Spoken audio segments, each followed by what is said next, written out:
already had all my stuff in the trust already. So upon, if we ever, which we won't, but if if that ever happened, like you said, anything prior is already in a trust. Anything that we acquire together, if we did have to part ways, we both put in together. It's not always financial. I find Absolutely. you'll have someone who may put in more time. You may have, so it's like, and I always said to somebody, don't look at so much of things being a setback, even if you did have to think that way, because God has a way of bringing you to a place where now He'll elevate you. And I've seen some divorces. We're very blessed to have a very mutual one with mine, but I've seen something get nasty because people are holding on, and sometimes it's easier to let go so you're not getting cut and trust God for whatever you may be lacking, or that load gets heavy. Yes, it does. One of the main things that people also have to realize is that it's easier to deal with everything when you realize it's really not ours anyway. Come on, I love it. The money, the cars, the house, it's really not ours anyway. Yes. The kids. God gives us tools to do what we need to do that ultimately is supposed to serve Him. Yes. So if we're just overseers, when someone comes in and asks about one of our businesses, who's the owner? God is the owner. We're just overseers. I love it. So when it comes down to the finances, it's not your money. I love it. You were just put in place as an overseer. Wow. And the same person actually wanted to know, what do you take as far as with life insurance? Do you name your spouse as your beneficiary, your mother, your children? And I know that's probably more of an individual basis, because I know, and I'll go ahead and let you answer that question. But what do you guys, We're beneficiaries of each other. Us first, and then the kids. Yeah. And then the kids have theirs, and then who's the beneficiary of theirs? My mom was in one of them, and I don't know which one that is. Yeah, I mean, you do primary and you build out from there. Yes, yeah. Yeah, but I definitely, if you're in a marriage, it shouldn't be a parent or something like that. I mean, it should be on each other, because if something happens to you, it's so that your family, and this is your family. Yes. Which we talk about structure, because that's a really big deal on structure, because people's structure are like all out of whack at times. But if we're talking about who should be that beneficiary, it should definitely be those that are in your family. Your family is mutual. Your husband, your wife, and your children. That is your family. Everyone else is extended family. It's kind of like, okay, we spent the last 10 years building together, how we operate, how we build, what our foundation was, all the way around, financially, mentally, all the way around the board. So to have someone that's a beneficiary outside of what you've been building for 10 years, how could they possibly understand how you structure finances and how you had things set in your mind, not expecting to leave here, but for your children or investments or next generations? You can't possibly expect them to understand 100% how you function if they haven't been in that inner circle for the last 10 years. I love it. That would be like a smack in the face to your partner, That is true. who's been there on the ground with you for the last 10 years. To give an example, I had a 401k when I was in corporate America, obviously before I was married, and my mom was the beneficiary of that. But as soon as we got married, I had to switch that over. Yes. I can't have her there and keep her there, as the beneficiary for the 401k. I have a husband now. So Yes. he gets that. Yes. And just speaking, I love life insurance. I probably got too much of it. But, Matter of fact, shout out to Salon, or New York Life. That's what we have, New York Life, Lasan. Love you, girl. And I know for me, like you said, I know each situation is different. I have my husband as the beneficiary, and but I'm also a provider for other people as well. You know what I mean? My mother or brother. So if I'm not here, I have a separate policy for them, because if I'm not there, I don't never want them to go to my husband for things that's for him and the children. And I tell people, life insurance, especially term, is so cheap. So cheap. And get it as early as possible. Exactly. If you're under 30, you can get it for like 20 something bucks. Listen, I got about $3 million, and it probably run me about $1 something. I eat that. Literally. Absolutely. But guess what? And when I did the math, it was like, over the next 30 years, I'll probably end up paying about like $14,000. But look at what my family. Absolutely. And I always tell people, make sure you have enough to at least pay the house off. Something, because the term is really cheap. And now you can actually, and the science educating us from time to time, you can switch your term now. You can actually switch it over. Let's get somebody Sorry. But I think that was amazing though, because you feel like you invest for term and then it just ends. But no, actually now you can actually switch it over. So and my hope, my only get prayer. questions from people about it. Life insurance. Let's bring somebody on the show that's an insurance expert.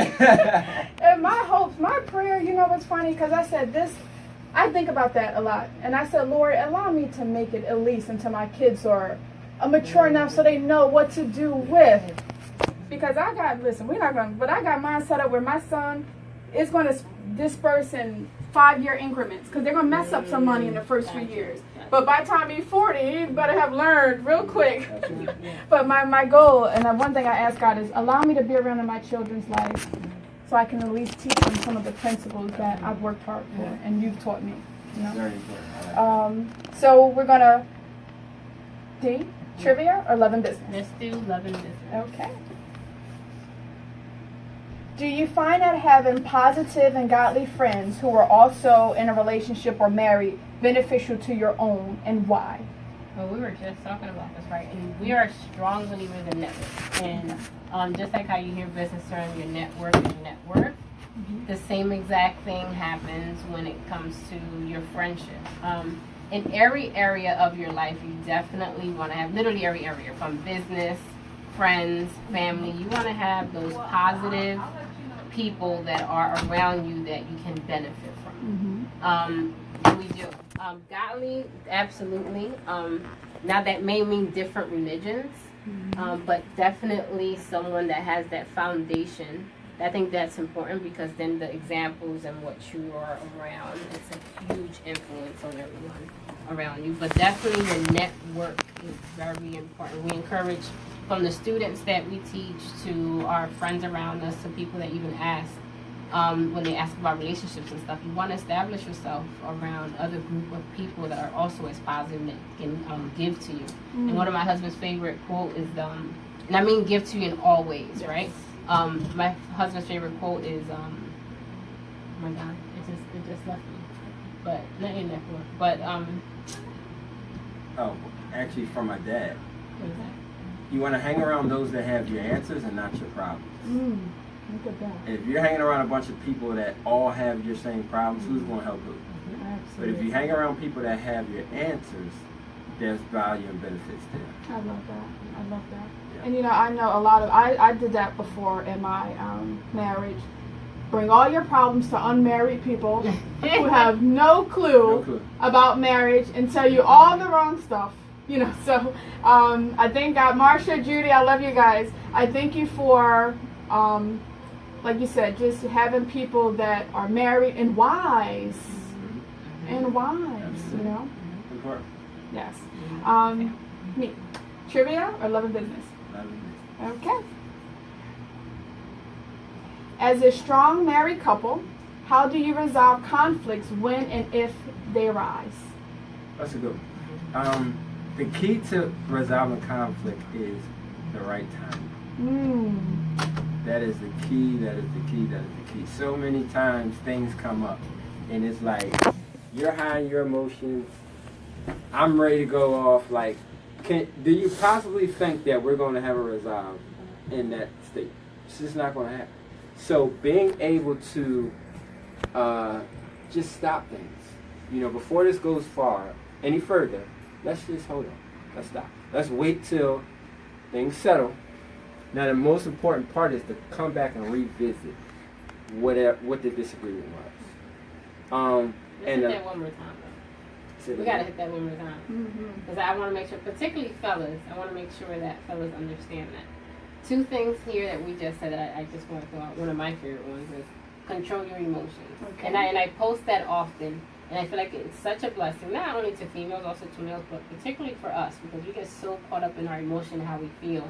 And as he mentioned, we forget about timing, and we're out here in a restaurant right now. Are we seriously arguing about this right now? But understanding timing and then understanding how to control your emotions. Yes, ladies, you can control what you feel. And I remember getting that from him. Like, he literally taught me that. I had no idea, and I know it may sound juvenile. I had no idea that I was upset. If I was upset at the moment, I can actually calm down and still be upset. You know, I still disagree with what just happened, but I do not have to be all erratic or going off or emotional or even crying about it. I can literally control it and just relax and let's just talk about it. And the second thing, so that's, let's just say a female, just to put genders to it so we know the roles. As a female, okay, so now I'm controlling my emotion. It's not that deep. Okay, you want to talk about it later tonight? Okay, fine. We'll talk about it later tonight. The key, as he just mentioned, is for the guy or the person that brought it up and said not right now, is to revisit and say, okay, you wanted to talk. Okay. We're in our room or we're downstairs now. There's no one around. Let's talk about it. What is it? What's wrong? Let's express ourselves. That is the key, because what happens is my husband does have, and what he does do is say, not right now, we'll talk about it later. And I'm the submissive wife that says, okay. But I only say, okay, and I agree with that. And I'm not, what do you mean we're not talking about right now? I can't control that because I know that he's going to say, whether it's going to be that night or whether it's going to be the following day. But he's going to say, all right, what was on your mind? Now was a good time. You're more calmed down and you just ate. We're good. What do you want to talk about? That's when now you get that trust from the female or vice versa, whoever, is the person that really wanted to talk about it. The trust of, I know it wasn't a good time, but I know we will definitely talk about it. And you'll be a little more relaxed. So sometimes a lot of that emotion and disagreement just comes from not understanding or not thinking that the person is going to understand you or hear you out or listen to you. But once you establish that. It's important. I mean, I can honestly say, since we've been married, we can probably count on one hand how many times we actually argue. Well, and this is 7 years. From day one. Like he'll tell you right now, I'm not arguing about it. You know I'm Dominican. I had a mouth on me. He was talking about those adjustments and all that. I didn't have to change my mouth, but I had to tweak. Okay. And it was a whole lot of tweaking. Call it what you want. It was change. Right? Because he was like, that's not going to be it. That's not going to work in this relationship. Okay. I do not listen to that. I completely shut down. You're not going to get anywhere with that. But he was honest about that. And that was within conversation. Okay. You know, it wasn't like, oh, you're hearing that, bam, and shut the door. It was none of that. None of that at all. But it's that honest conversation that we are not going to go anywhere with the mouth, with the back talk, with the cursing? Cursing? All I used to listen to was DMX and Rough Rider and all that. So cursing? Every other word. And I remember him one day looking at me like, do you really talk like that all the time? And I'm like, yeah, don't you? And now that I think about it, like, I've never heard you curse. And I literally had to change that about me. And I remember him saying, that's not really cute. And I'm like, what are you talking to? And probably cursed then. But I remember him checking me on that. And it was just amazing. It's like, oh, you're right. I can actually be more, I can illustrate now what I'm saying verbally better, and get through to not only him, to everyone better with the lack of those type of words, and expressing and controlling the emotions. I love that. And as I'm processing, so I want to reiterate for my own self. So, Tommy, don't come stand in front of him while he's watching the playoffs. Tell us something. I want to talk to you. Okay, don't. Gotcha. And also, I love the point that you made. As the man, I'll say, for example, you're saying we'll talk about it later, and she needs to be able to trust that you're going to revisit it. And I keep going. Yes, and not, we'll talk about it later, but that's really, you get out of my face, I don't want to hear you at all. It goes months, and it's like, where are we? I have a reminder. Okay, so I love that. Because what happens is the build-up will happen. We have one issue, then the next issue, and this. By that time, she's ready to just blow. So it's important for the man to be credible enough to revisit whatever the problem was. Okay. Like, you just have to. Because other than that, it'd just be a shouting match. Yeah. You screaming at me, I'm screaming back at you. Now we got pride in the way. Oh, I'm going to out-scream you. I'm going to out-curse you. I'm not going to do that. I'm going to sit and look at you like you crazy. I'm not, like, I deal with what has to happen in the street every day. I'm not coming home and have to go through battles and everything. I'm just not going to do that. Okay. So that's just my motto. And it works. Our motto, yes. Yes, I love it. And it works. Great. This is good stuff. I'm soaking it up myself because you've never arrived. Even when the worst kind of in denial is to think you have, and you leave no room for growth. So. And that's in every area. Yes. I mean, we have mentors now, and there are mentors, but we still feed off of each other. And from business to relationship with our children, our friends, I mean, whether same age or not, we're constantly feeding off of each other because you don't. And if you ever want to better yourself, you have to constantly want to hear to be able to be exposed to something bigger and better. And you know, when we talk about adjustments, I love that. It must be a Philly chick thing, all right? Because my husband don't curse. Mm-hmm. He don't do all the arguing stuff, and he'll, you know, shut down. And you know, when I would communicate like that, it's like, and he's like, "What? You're like a dude, right? Like you're a dude. I'm married to a man, you know." So it's like, you know, but I thank God for, like you said, godly friends who's gonna hold you accountable.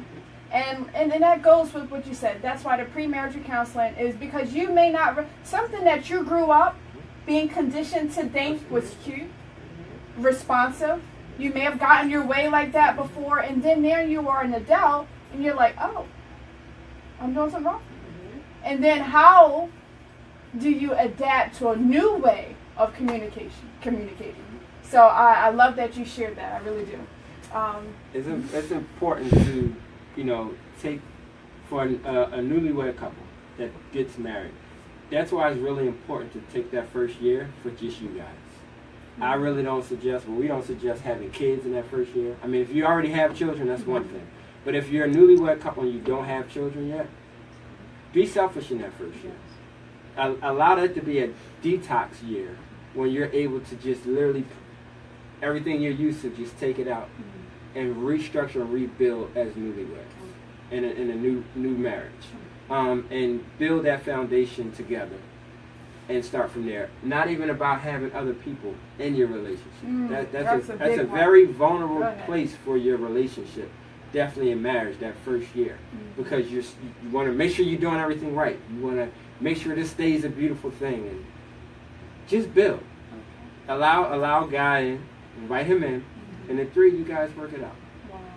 Figure out how you're going to build the foundation. You did premarital counseling already. I was about to say, let's So start off like that. Take the benefits of that into your relationship and feed off of that. Literally, in premarital counseling, take notes. Okay. And once you get married, go over those notes. Go over the things y'all talked about. Go over the things you learned about each other. Go over the things that you were taught. And allow that to be the foundation that you build at least your first year of marriage on. Okay. Great. I was gonna suggest let's do that timeline to get there, right? So you have the marriage and they went to premarital counseling, right? But let's just start from beforehand, like even that couple that's kind of together now but not married yet. So you're dating, you find someone you're interested in and you're dating, you're starting to date now. Like how do you keep it on that track of godly and a godly relationship and all that, so that you get there now you're planting a successful relationship? Because so you're dating, there's no sex involved. We are huge on that. Every single couple that comes to us and we living together and you're having sex together, it's going to be very hard to rebuild a relationship that is so connected sexually. You're going to keep going right back to square one. So we are firm believers in letting that go, not living with each other. You have to be solely sold out to who you are individually and not have anything covering up of who you will become. Oh, I love that. You have to just stay apart, grow spiritually, grow who you are. You're not going to get together like this train track you were talking about. They building these tracks and these trains, but these trains are built already on these tracks. Come on. So it's like, let's maintenance ourselves. All right, so this is the person you're interested in. Let's build. Let's get ourselves together. Get yourself together. Know who you are. Know your goals. Know your passions. Know your purpose before you sit there and try to connect on that level. So there is a process to that. Then premarital counseling, and then finally staying ideal. But you have to go through that process to build that solid foundation to build that. Or not, it's not gonna. It's gonna keep collapsing. You have to keep rebuilding everything. Absolutely. I love it. Great. D. Love and business or trivia? Trivia. What's the name of his or her favorite celebrity crush? Hey, if you were to ask me, you probably would know who that. You don't have a celebrity crush. Crush on you, baby. Me. My celebrity. Right, That's what I'm talking exactly. about. If I would say that, if I would think of someone. Oh my God. You don't have one. But if you were to have one, who would it be? Would it be like a Halle Berry?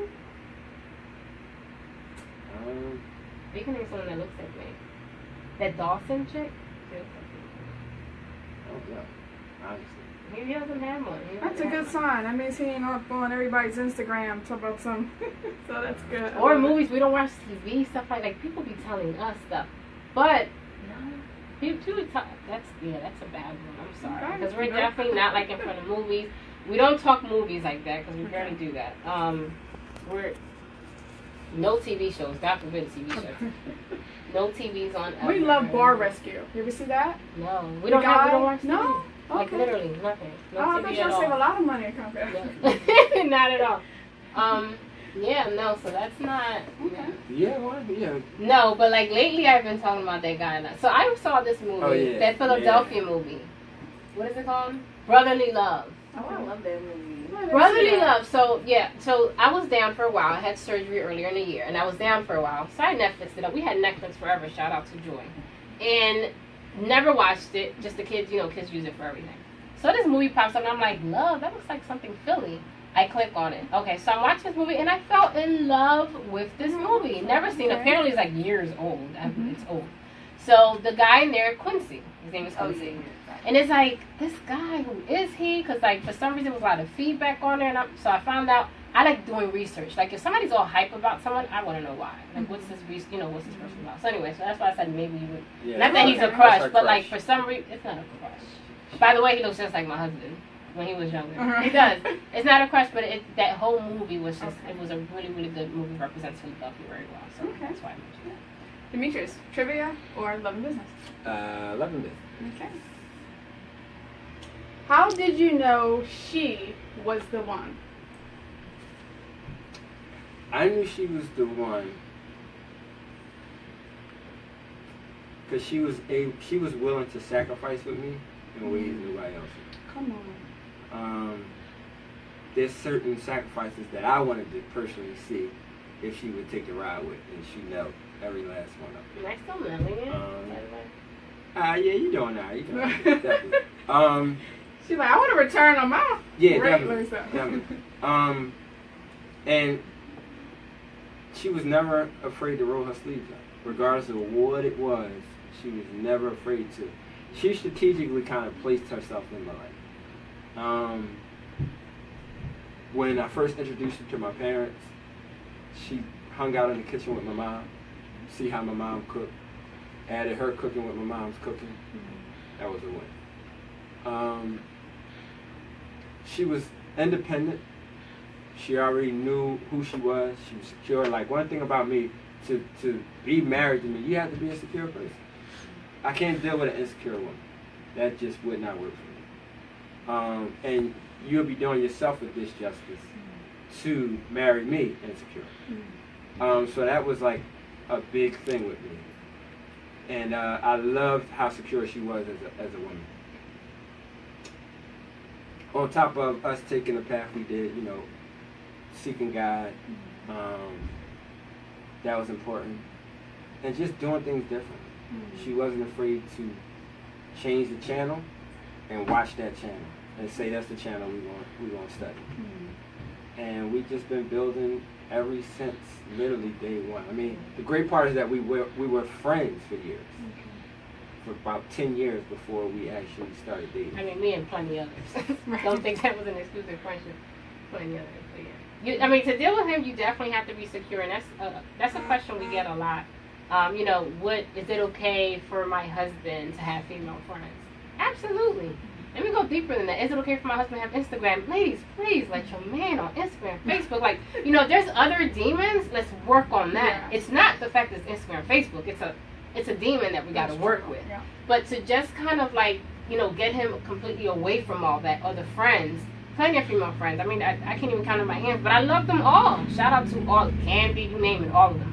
I love them and accept them, and that's who he was. Those are his friends. That's what it continues to be. I would never take that away from him. It's part of his makeup. It's all him. And vice versa. I mean, I said that I never really had nothing. You had some, but regardless, I was always a secure man. I never worried about her and another man. And vice versa. Never went through his phone. Never had that episode. Phones, emails, or you can't do this. Matter of fact, I get that you mentioned something earlier. Also, he's not like liking stuff.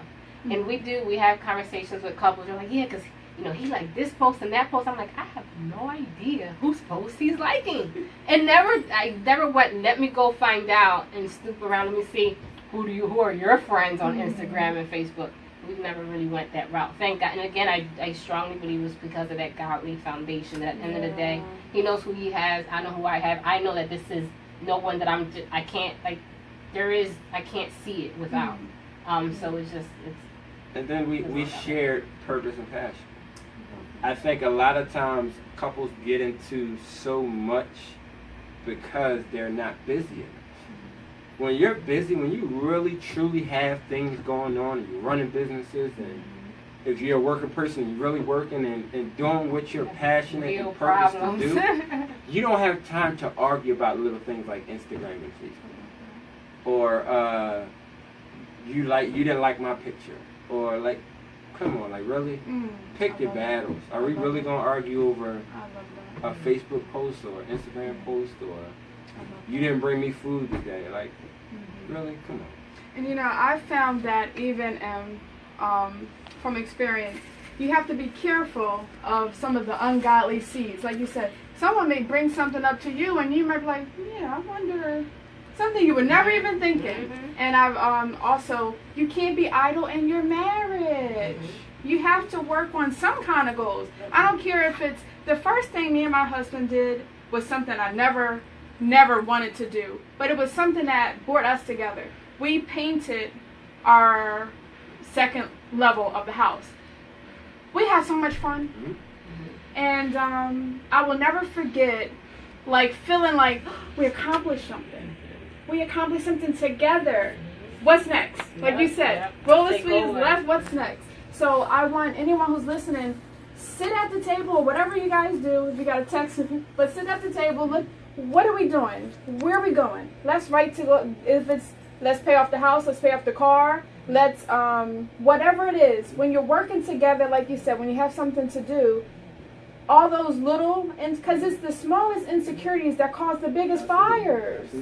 So I think you're absolutely right. I think it's a lot of marriages that don't just settle, you go to work, come home, y'all watch your little shows, do it again. You know, I have nothing against that, but connect. Have something to fight for. Have something to fight for. I love that. It's also important to make sure you share passion and purpose. Marry somebody that has the passions that you have. Or that feel like their purpose is aligned to your purpose. That way you're always involved in each other's life. When you have someone that, you know, it's like, I like radios and you like wood. There's no connection between radios and wood. Unless we're going to start a radio wood show. Like, you know what I mean? Like, you want to make sure that you want to marry somebody that you share enough that you don't have to worry about not having placement in each other's lives.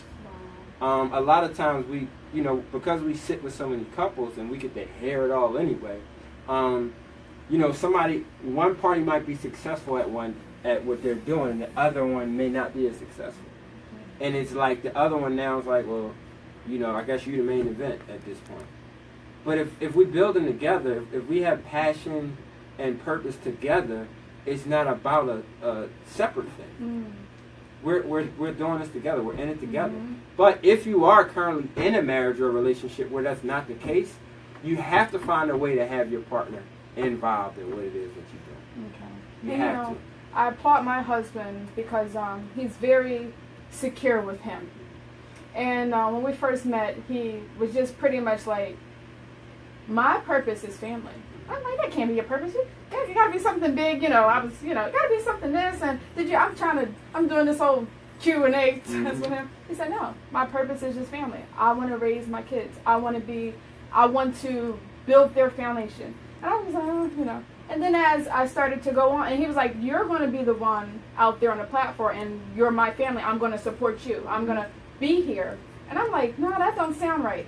And it wasn't until recently when I was like, he's my biggest supporter. He's the only one who has the power to make those adjustments. And I found when you love someone, you will make those adjustments. Definitely. You will make those adjustments, you know? It's good you brought that up. So a lot of times with women, I get them asking questions like, you know, how do I know he loves me? Or how do I know that I should be with him? Or whatever the case is. One thing I teach women all the time, men like to chase. A man is going to chase and chase and chase after what he wants. I don't care what it is. You got a man that's a go-getter, and you got a man that's about what he's about. We by nature are built to chase. We hunt. Even during marriage, it shouldn't stop there. You have to keep a man chasing. You have to. And if a man's not chasing you, it may not be the guy for you. And you got to be okay with that.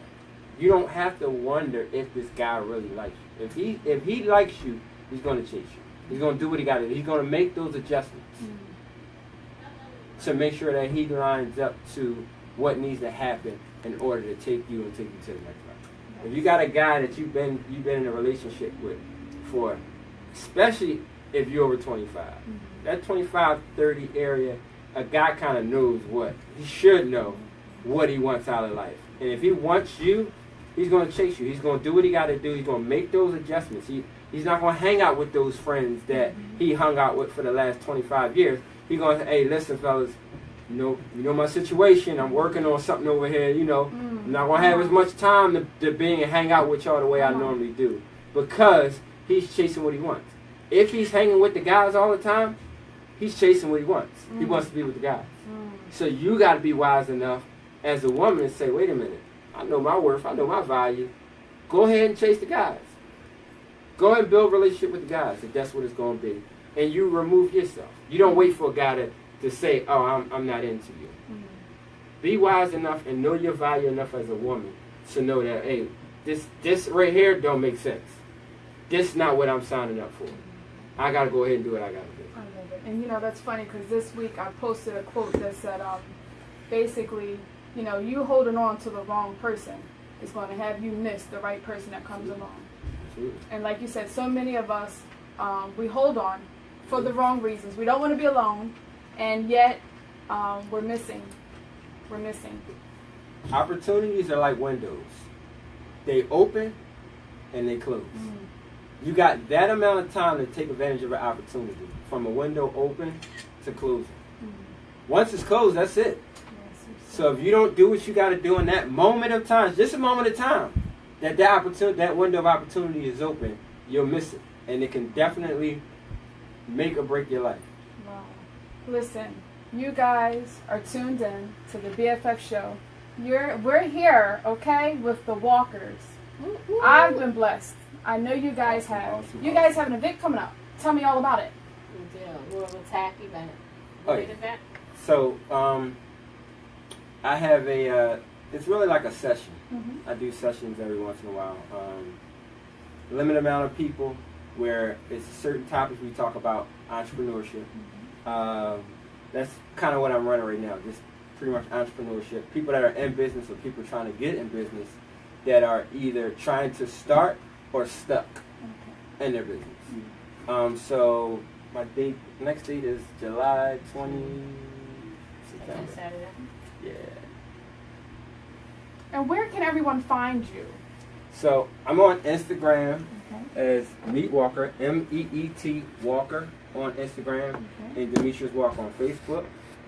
They can send me an inbox, DM if they're interested. And yeah, it's private sessions. It's not just like completely open and anybody can just walk in. Once the spots are filled, it shuts down. So if anybody's interested in that, just hit us up on Instagram. Yeah, so that's the 23rd, July 23rd. Could be the next one. What time? There is 4:30, I think it is. I think it's 4:30. Okay. So that, and then her information for any couples that want to get together. Oh, my blog, yes. I Please love her go to my blog, yes. Yay, Chrissy, you're so awesome. And I appreciate you because you were actually one of the ones that supported the 12 commandments for power couples. Which were awesome. Thank you very much. That was amazing, so I appreciate that, Christina. No You're amazing problem. for that. But my blog, Diane.com, I am Diane on every social media outlet you can think of, from Twitter, Facebook, Instagram, Diane, DHAYANY.com. Inbox me, email me through there, etc. If you want to sit down sessions where there's love, business, both, in between, we can definitely talk about it. I am grateful. I'm just soaking up everything, and it feels good to. My goal for everyone who's listening: rekindle what you have. Absolutely. Focus on what you have. You have something. Absolutely. Focus on it. We've been blessed tonight. We've heard some, again, authentic experience, love, genuineness. I'm grateful. Thank you so very much for coming on to the BFF show. Thank you for having us. You guys enjoy your evening. Stay tuned.